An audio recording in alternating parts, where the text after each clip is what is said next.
todos, vamos a iniciar con esta serie de videos que están destinados como apoyo para estudiantes de la Facultad de Ingeniería de la UNAM que estén cursando la asignatura de álgebra. En esta serie de videos vamos a recorrer el temario completo, vamos a exponer un poco la teoría que respalda los ejercicios que se van a realizar durante el curso, y es importante que tengan presente que estos videos se complementan con las sesiones en vivo que vamos a tener en el horario de la clase y donde vamos a poder aclarar dudas ya sea de estos videos, y también vamos a realizar ejercicios que complementen lo que aquí les voy a presentar. Entonces el primer tema del curso es el tema de trigonometría. Es un tema al cual se le dedica poco tiempo porque consiste en realizar un repaso de muchos de los temas que ustedes han trabajado con anterioridad. Entonces vamos a iniciar definiendo lo que es trigonometría, haciendo un repaso de los conceptos básicos para que podamos dar una definición clara de lo que son las razones trigonométricas y cómo es que estas razones trigonométricas nos pueden servir para definir a lo que conocemos como funciones trigonométricas, haciendo uso de lo que se conoce como el círculo unitario. Posteriormente vamos a estudiar un poco de manera muy general cómo se comportan estas funciones trigonométricas, poniendo especial atención en cómo varían los signos de estas funciones a través de los cuatro cuadrantes en los cuales se construye el círculo unitario. Vamos a recordar también un poco del teorema de Pitágoras y lo vamos a aplicar de forma directa a la obtención de algunos valores especiales de las funciones trigonométricas para algunos ángulos particulares. Y cómo vamos a estudiar también cómo es que varían estos valores que vamos a encontrar a través nuevamente de los cuatro cuadrantes, haciendo uso de la variación de los signos que vamos a estudiar aquí en el subtema número 4. Ya que tengamos toda esta información, que básicamente les repito que se trata de un repaso, vamos a empezar a hacer algunos ejercicios, empezando con ejercicios que tengan que ver con el uso de identidades trigonométricas y de demostración de estas identidades trigonométricas. Y para finalizar el tema vamos a hacer unas aplicaciones de las leyes que se conocen como ley de senos y ley de cosenos, que nos van a servir para aquellos triángulos que no sean del tipo triángulo rectángulo. Y para concluir este tema vamos a resolver algunas ecuaciones trigonométricas aplicando pues prácticamente todo lo que vamos a ver en la primera parte de este temario. Entonces vamos a iniciar, decíamos, hablando un poco de la definición y del origen que tiene la trigonometría. En numerosas fuentes el origen de la trigonometría se atribuye a los babilonios y a los egipcios, quienes esencialmente la empezaron a aplicar para efectuar medidas en agricultura y también para construir las clásicas pirámides que todos conocemos.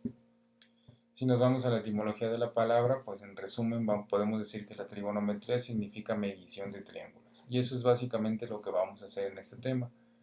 Vamos a estudiar los triángulos, cómo se comportan, qué propiedades tienen en común y qué aplicaciones le podemos dar para definir esas funciones que tanto nos interesan, que son las funciones trigonométricas. Para empezar a estudiar trigonometría, entonces tenemos que definir los conceptos básicos. Son dos conceptos muy básicos. Uno es ángulo y el otro es el triángulo. Antes de poder definir el triángulo, pues es común que iniciemos con la definición más simple, que se trata del ángulo. Vamos a definir el ángulo como un conjunto de puntos determinados por dos semirrectas, así como dice aquí en la diapositiva. Recordando, nos va a ser útil más adelante la diferencia entre recta, semirrecta o lo que se conoce como un segmento de recta. Recuerden que una recta no tiene ni inicio ni fin, es una sucesión infinita de puntos. Una semirrecta es una recta a la cual sí le vamos a poder identificar un origen, pero no un fin. Este que tenemos aquí sería un ejemplo de una semirrecta. Tiene un origen, pero no sabemos dónde termina. Y un segmento de recta entonces va a ser aquella porción de recta, y al ser una porción entonces sí va a tener un inicio, un origen y un fin. Hacer esta distinción nos va a servir entonces más adelante también cuando por ejemplo hablemos de la recta numérica en la cual podemos colocar los números reales, y cuando hablemos de la solución por ejemplo de algunas desigualdades donde vamos a definir solamente un segmento de recta en el cual es válida esa desigualdad. Entonces esto es lo que vamos a conocer como un ángulo. Un ángulo tiene diferentes notaciones. Por ejemplo, la que tenemos aquí, este símbolo usualmente está asociado cuando queramos hacer referencia a un ángulo y vamos a denotar los vértices que componen a ese ángulo, dejando siempre en la posición de en medio el vértice que le corresponde al punto donde se está formando el ángulo. Y ahora que definimos lo que es un ángulo, entonces un triángulo es una figura geométrica que se forma por tres lados y en consecuencia por tres ángulos. Eso es lo que nosotros vamos a conocer como triángulo, o lo que hemos conocido desde siempre como triángulo, y también sabemos que existen distintos tipos de triángulo, por ejemplo triángulos rectángulos o triángulos equiláteros, etc. Vamos a irlos recordando conforme estemos estudiando algunas aplicaciones en este tema. Y vamos a iniciar estudiando un tipo de triángulos que nos interesan mucho, que son los triángulos rectángulos. Nos interesan mucho los triángulos rectángulos porque vamos a poder encontrar unas razones que siempre se cumplen, sin importar el tamaño que tenga este triángulo o la relación que tengan sus lados. Vamos primero a recordar, para que nosotros podamos llamar a un triángulo como triángulo rectángulo, pues sabemos que este tiene que tener un ángulo recto, es decir, uno de sus ángulos tiene que medir 90 grados. Así como está el esquema, este sería el ángulo que mide 90 grados. Una propiedad que todos conocemos de los triángulos pues es que la suma de sus ángulos interiores siempre nos tiene que dar como resultado 180 grados.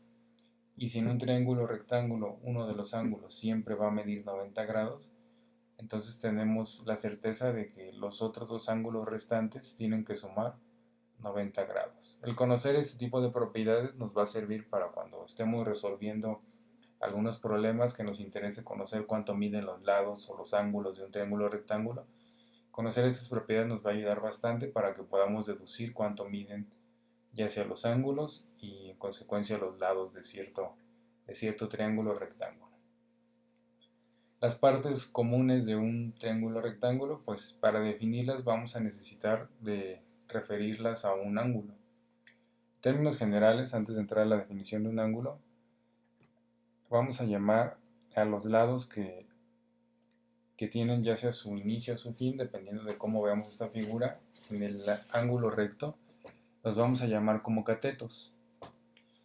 Y al otro lado restante es lo que vamos a conocer como hipotenusa. De tal suerte entonces que estos serían los catetos de este triángulo rectángulo y este que tenemos aquí es lo que conocemos como hipotenusa. Si nosotros queremos entonces añadir a los catetos un adjetivo y llamarlo cateto adyacente o cateto opuesto, entonces ahí sí tenemos que hacer referencia a un ángulo en particular. Por ejemplo, aquí tenemos marcado un ángulo θ.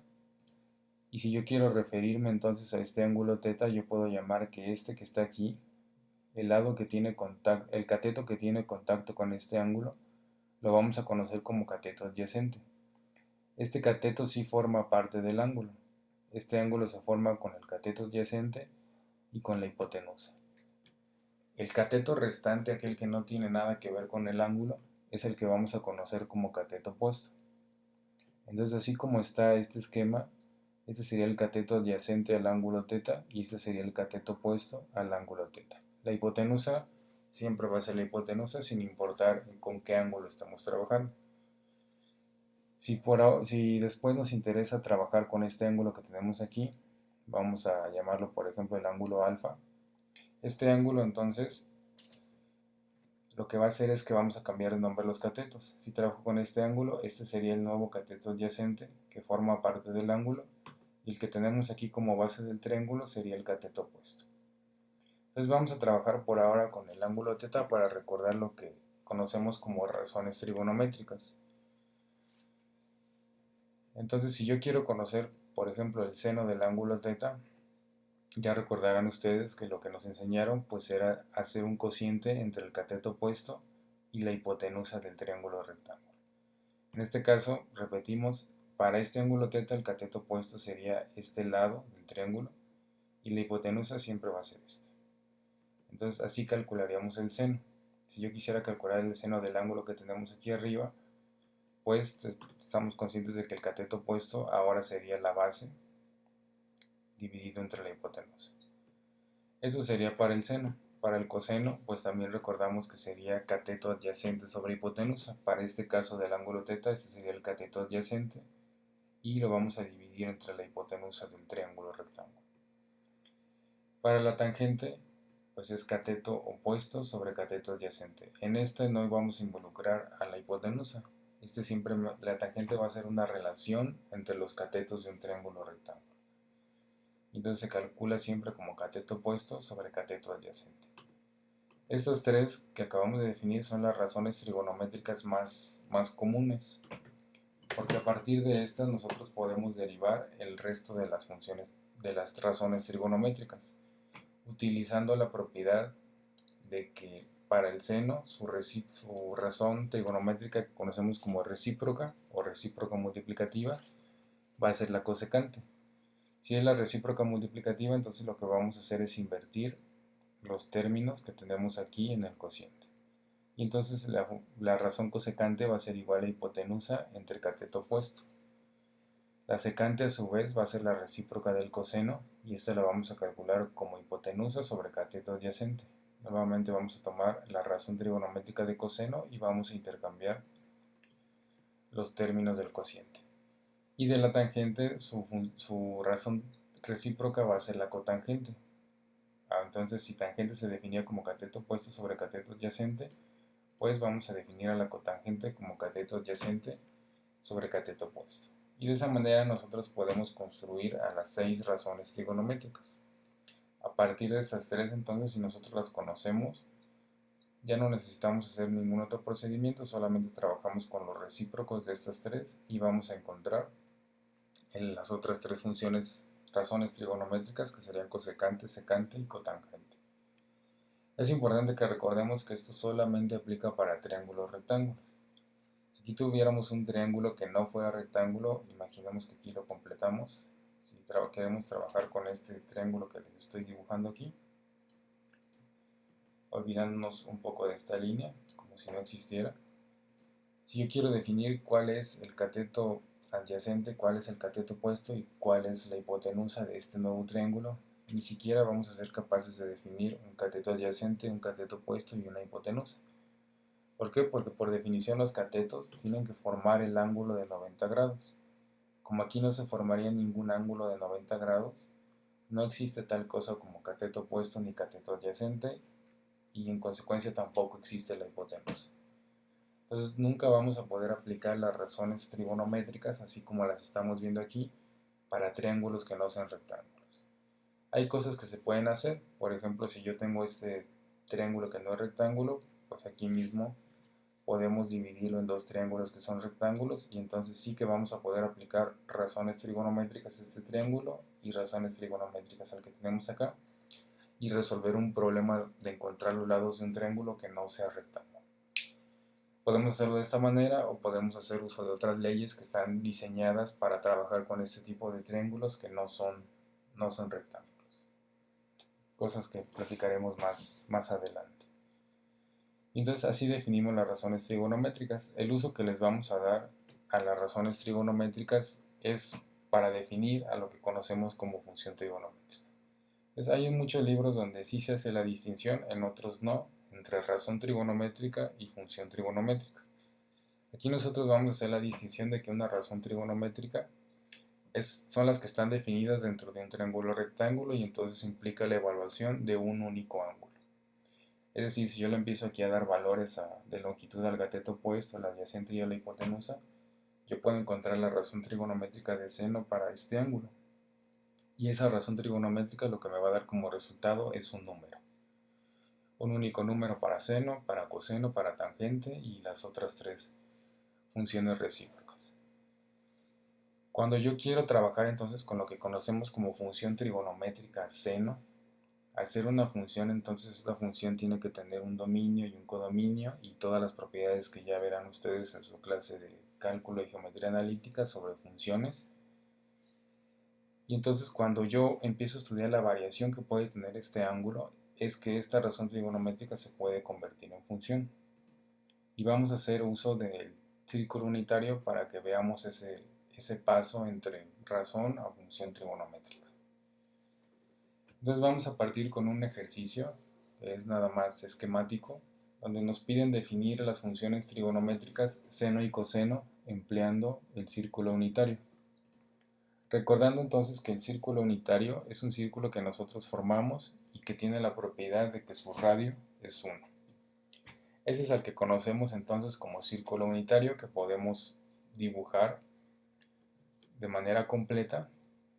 Aquí yo nada más les estoy poniendo, digamos, el primer cuadrante donde se ubica el círculo unitario, porque lo que nos interesa ahorita es ver cómo podemos construir a la función seno. Entonces vamos a concentrarnos en esta porción del círculo unitario. Es un segmento del círculo que tiene un radio igual a 1. Le vamos a añadir a este esquema del círculo unitario, vamos a dibujar un lado que tenga su origen y que termine en un punto en la circunferencia. Lo que estamos dibujando aquí no es otra cosa más que un radio, y al ser esto un círculo unitario, entonces sabemos que este lado mide 1. Si nosotros trabajamos con la proyección ortogonal de este radio sobre el eje que normalmente conocemos como X, sobre este eje horizontal, por ahora no nos interesa nombrar a los ejes, solamente vamos a hacer la proyección ortogonal, y aquí lo que estaríamos formando es un triángulo rectángulo. Al ser un triángulo rectángulo, entonces recordamos que este ángulo tiene que medir 90 grados. Entonces vamos a involucrar las razones trigonométricas que acabamos de estudiar o de recordar. Este radio que tenemos aquí está haciendo función de hipotenusa. Si nosotros trabajamos con este ángulo que se forma entre este cateto que acabamos de suponer, le vamos a llamar este ángulo como ángulo teta. Y sobre este es que vamos a derivar a las razones trigonométricas que acabamos de estudiar. Entonces, por ejemplo, vamos a llamar a este cateto sería el cateto adyacente al ángulo teta, lo vamos a denotar con la letra X, y este cateto, que es el cateto opuesto al ángulo teta, lo vamos a denotar con la letra Y. Y nos piden entonces definir a las funciones trigonométricas seno y coseno. Vamos a hacer uso entonces de la razón trigonométrica de seno para definir a la función trigonométrica de seno. Recordamos entonces que seno de teta estaba definido como el cateto opuesto a ese ángulo, dividido entre la hipotenusa. Para la información que tenemos en este esquema, entonces el cateto opuesto al ángulo teta está nombrado con la letra Y. Entonces aquí tenemos la sustitución para Y sobre la hipotenusa, que la hipotenusa aquí le estamos llamando R, que es el radio del círculo unitario. Y entonces vamos a encontrar la razón trigonométrica de seno dividiendo Y entre R. Ahora, ¿qué sabemos? Sabemos que no importa el ángulo que estemos utilizando, este ángulo bien puede variar, lo podemos hacer más pequeño, más grande, incluso sacarlo al segundo cuadrante, al tercer cuadrante o al cuarto cuadrante. No importa qué ángulo estemos trabajando, vamos a tener la certeza de que esta hipotenusa o este radio del círculo siempre va a ser 1. ¿Sí? No importa que lo empecemos a girar un poco hacia allá, este siempre va a medir 1 porque siempre lo vamos a trabajar cuando intersecta a la circunferencia de radio unitario.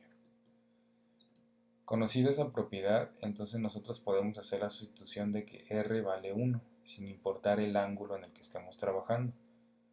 Si hacemos esa sustitución, entonces tendríamos que seno de teta es igual a Y sobre 1, y lo podemos reescribir sin ningún problema como seno de teta igual a Y.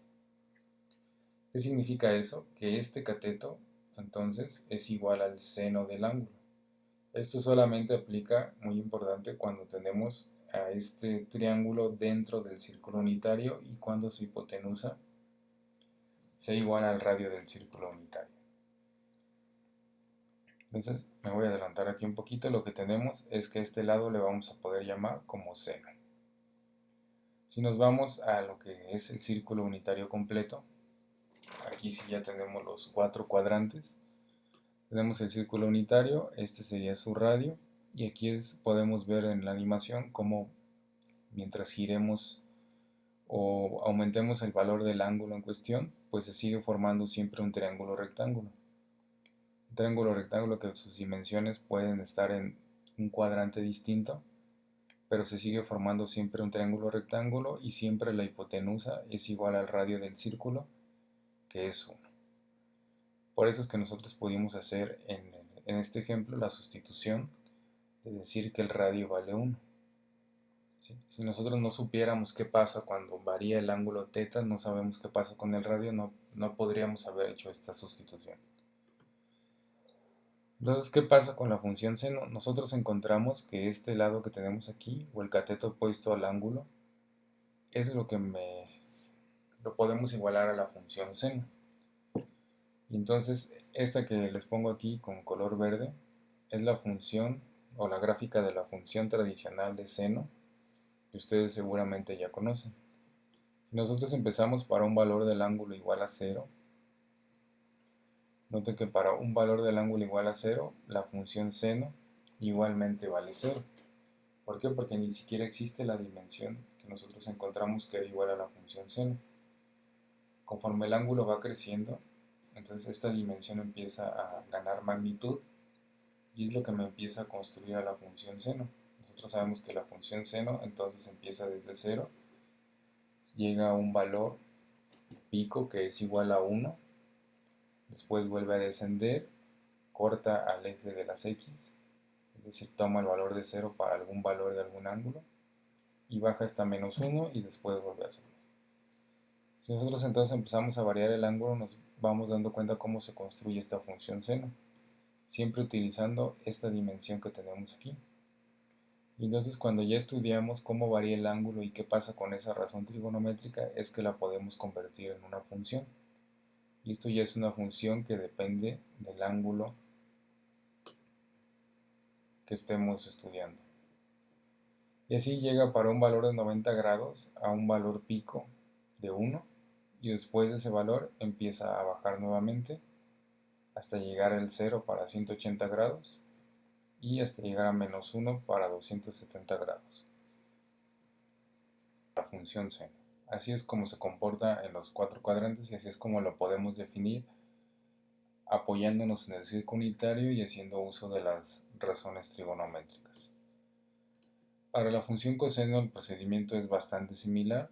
Vamos a hacer uso de este mismo esquema que habíamos comentado, solamente que ahora en lugar de trabajar con la razón trigonométrica de seno, vamos a trabajar con la de coseno. Y coseno lo habíamos definido como cateto adyacente sobre hipotenusa. Y en este caso el cateto adyacente es el cateto que habíamos nombrado con la letra X y la hipotenusa sigue siendo el radio. Entonces aquí tenemos X sobre R. Con la misma observación que hicimos en el caso de seno, ya que tenemos certeza de que no importa qué ángulo, con qué ángulo estamos trabajando, tenemos la certeza de que el radio o la hipotenusa siempre va a tomar un valor igual a 1. Gracias a esa propiedad es que nosotros podemos hacer la sustitución de que R vale 1 sin importar el valor del ángulo, y vamos a concluir que ahora el coseno de θ es igual a X. Y así podemos hacer la relación entonces, así como este lado era igual al seno de θ, este lado de acá abajo va a ser igual al coseno de θ. Y si nos regresamos ahora al círculo unitario, eso significaría que para cualquier triángulo o rectángulo que formemos aquí sin importar el ángulo, esta dimensión que tenemos aquí, o lo que podemos nombrar como la base del triángulo o rectángulo, es lo que vamos a conocer como el coseno. Y como platicamos hace un momento, este sería el seno. Entonces, si nosotros vemos cómo se comporta o cómo construye la función coseno, aquí tenemos que tener presente que esta dimensión pues es una dimensión que está definida en el eje X, en el eje horizontal, y que si yo la quiero graficar, pues lo que tenemos que hacer es una proyección que aquí simplemente está denotada como si giráramos esta base del triángulo rectángulo para que quede de manera vertical, y entonces ya podemos reflejar su valor sobre la curva que se está construyendo aquí y que es la que conocemos usualmente como la gráfica de la función coseno.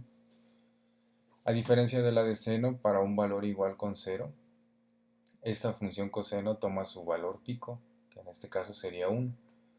¿Por qué? Porque si está relacionada con la dimensión de x, pues aquí x vale lo mismo que la hipotenusa, que sería un valor de 1.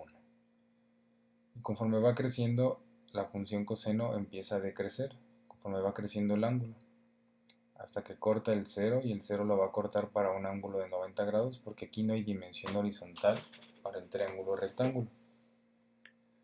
Si sigo manipulando el ángulo, me voy a dar cuenta que para un ángulo de 180 grados, pues otra vez toma un valor de 1. El triángulo rectángulo es completamente la dimensión horizontal que tenemos aquí. Uno negativo, obviamente.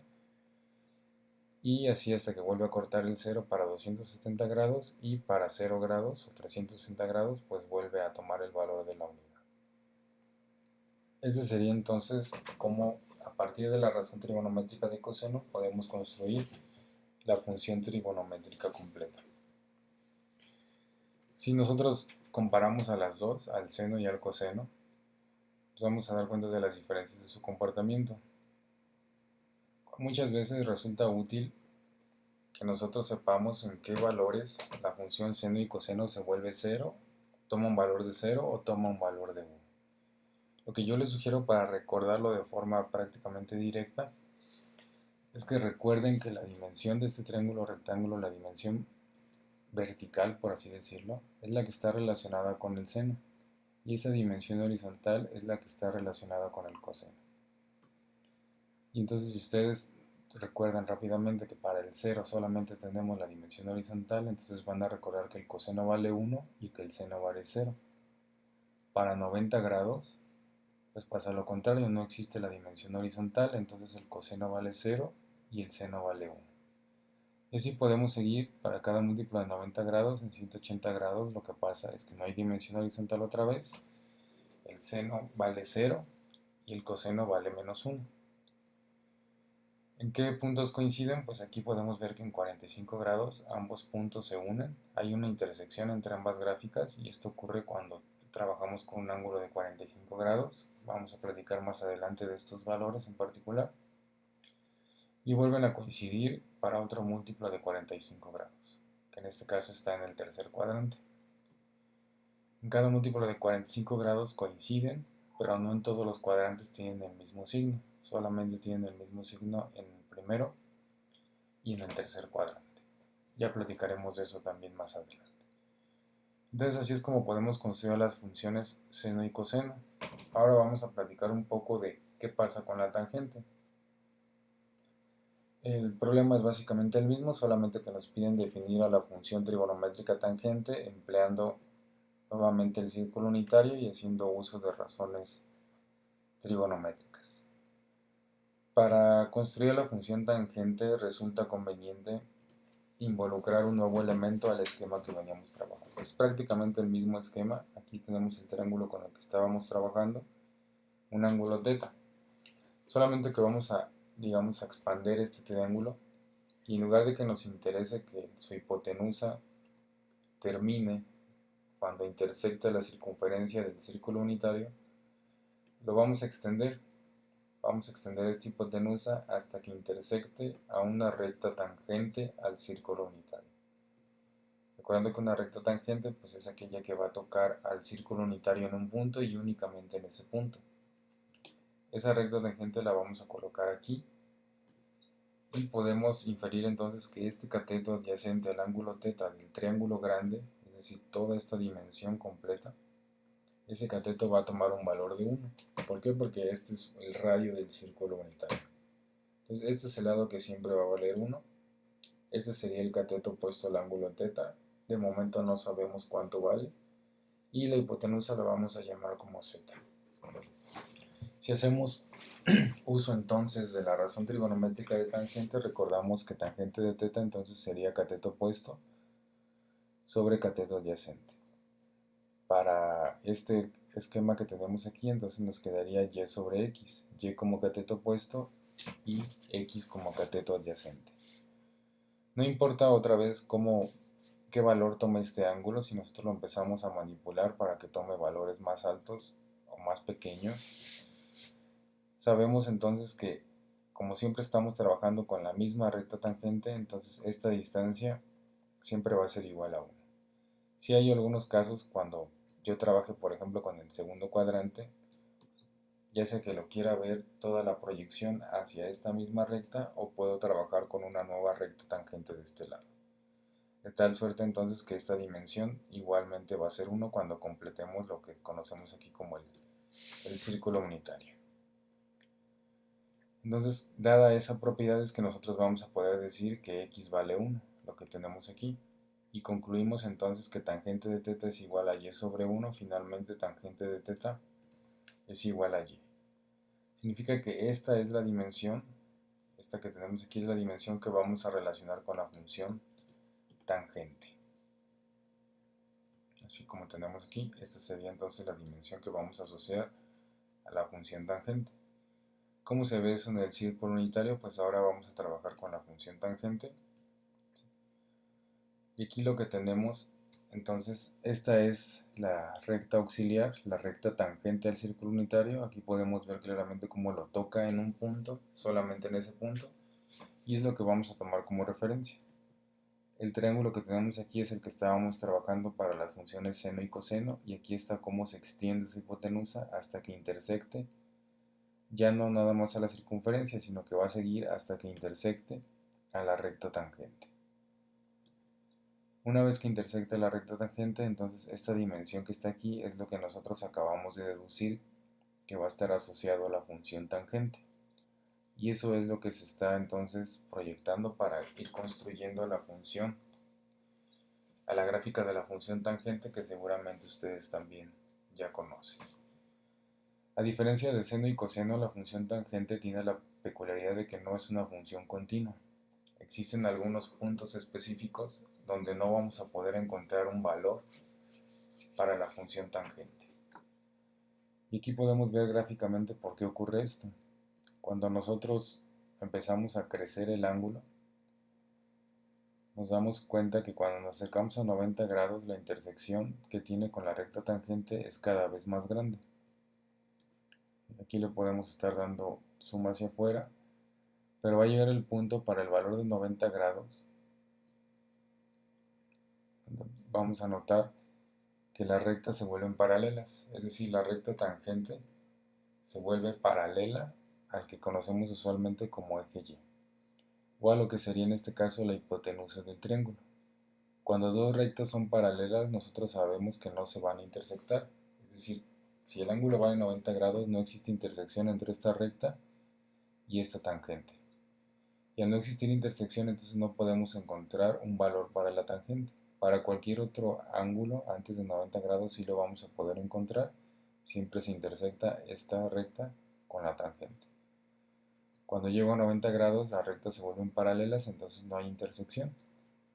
Aquí entonces tangente de 90 grados no es que esté indeterminado, sino que no existe. No existe ese valor. Es importante que empecemos a hacer la distinción entre lo que es una indeterminación y lo que es una no existencia de valor. En este caso no existe el valor.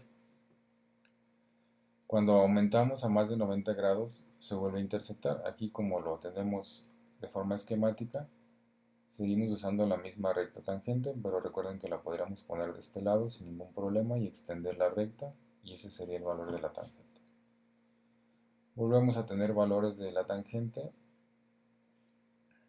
hasta que otra vez encontramos un múltiplo de 90 grados, que sería para 270 grados, donde se vuelven paralelas nuevamente las rectas y no existe tal intersección, entonces vuelve a pasar lo mismo. Y así pasa periódicamente para la tangente. Si ustedes recuerdan, hay una identidad trigonométrica que seguramente ustedes ya conocen, que nos dice que tangente es igual a seno sobre coseno. ¿Qué pasará entonces en 90 grados si yo quiero encontrar el valor de la tangente para 90 grados relacionando al seno y al coseno? Pues aquí lo podemos ver de forma muy clara. Para 90 grados el seno decíamos que toma un valor de 1 y el coseno toma un valor de 0. ¿Por qué? Porque el triángulo rectángulo se está proyectando completamente sobre el eje vertical, entonces no hay dimensión horizontal. Eso significaría que si yo quisiera encontrar el valor de la tangente, pues aquí tendría un 1 sobre 0. 1 sobre 0 o cualquier número real o complejo sobre 0 es una no existencia de valor, que es distinto a tener 0 sobre 0. 0 sobre 0 sí es una indeterminación, pero cualquier número distinto de 0 sobre 0 no existe ese valor. Entonces aquí también podemos notar por qué para 90 grados no vamos a encontrar un valor para la tangente. Igual ya platicaremos de esto más adelante. Y entonces así es como a partir de las razones trigonométricas y apoyándonos con el círculo unitario nosotros podemos construir lo que conocemos como funciones trigonométricas. Y ya como toda función tiene su dominio y todo lo que ustedes platicarán en otras asignaturas. Algo muy importante que hay que tener presente siempre de las funciones trigonométricas es cómo se comporta el signo de estas funciones en los cuatro cuadrantes que usualmente trabajamos en lo que sería formalmente un espacio vectorial R2.